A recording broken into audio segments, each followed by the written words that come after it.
Hi friends, இப்போ வந்து நான் வந்து நிலவாசல் அறிவுக்காலெல்லாம் வந்து நான் ரெடி பண்ணிட்டேன். இப்போ உள்ளே வந்து பூஜை ஜாமான்லாம் வந்து விளக்கி க்ளீன் பண்ணி வச்சுருக்கேன், தனித்தனியாக எல்லா பொருளையும். இப்போ எல்லாத்துக்கும் நான் குங்குமம் மஞ்சள்லாம் வச்சு ரெடி பண்ணிக்க போகிறேன். காலையிலேருந்து வந்து இன்றைக்கி வியாழக்கிழமை, அதுவுமா வந்து காலையிலே வேலையை ஆரம்பித்ததுலேருந்து வேலை இருந்துகிட்டே தான் இருக்குது. ஆனால் இஷ்டப்பட்டு செய்யறதுனால இது ஒரு சந்தோஷமாக மன நிறைவாக இருக்குது. இந்த மாதிரி வீட்டில் செய்யக்குள்ள ஒரு அமைதியும் ஒரு மன நிம்மதியும் கிடைக்கும். அதுக்காக என்ன வேலை வேணாலும் செய்யலாம் நம்ம. இங்கே பாருங்கள், இப்போ நான் வந்து குங்குமஞ்சள்லாம் வச்சு பூஜை ரூம் அலங்காரம் பண்ணிக்க போகிறேன். இப்போ ஃபஸ்ட்டு வந்து வெளியில் முடிச்சுட்டேன். இப்போ வந்து வீட்டுக்குள்ளே முடிக்க போகிறேன்.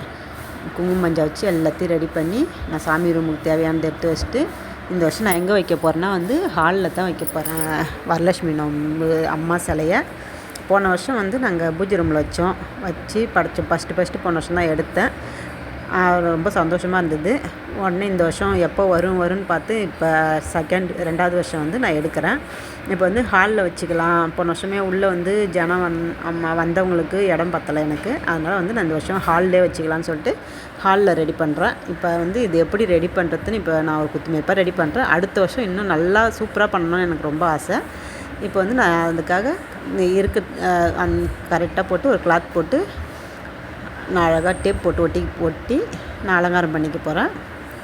வீட்டில் வந்து வேறு யாரும் இல்லை, எல்லாம் வேலைக்கு போயிருக்காங்க. சரி, அவங்களாம் டிஸ்டர்ப் பண்ண வேணாம், நம்மளுக்கே தெரிஞ்ச அளவுக்கு நம்ம செஞ்சிடலாம் அப்படின்னு சொல்லிட்டு அவங்க வேலையை முடிச்சுட்டு வந்து இதெல்லாம் ரெடி பண்ணுறதுக்கு கொஞ்சம் கஷ்டமாக இருக்கும்ல, அதனால் நம்மளே செய்யலாம் சொல்லிட்டு நான் எல்லாத்தையும் ரெடி பண்ணியிருக்கேன். இப்போ வந்து நான் இதை ஸ்க்ரீன் அலங்காரம் பண்ண போகிறேன். சிம்பிளாக தான் பண்ண போகிறேன். ஒரு சாமந்தி பூ வச்சு சிம்பிளாக பண்ணிக்க போகிறேன் எனக்கு தெரிஞ்ச அளவுக்கு. அடுத்த வருஷம் வந்து இன்னும் நல்லா பண்ணணுன்றது எனக்கு ரொம்ப ஆசை. இன்னும் கொஞ்சம் பெரிய லெவலில் பண்ணணுன்னு. அம்மா தான் துணை இருக்கணும். இப்போ வந்து நான் வந்து ஓகே நினைக்கிறேன், ஒட்டிட்டேன். இதேமாரி நீங்களும் பண்ணி பாருங்கள். தப்பாக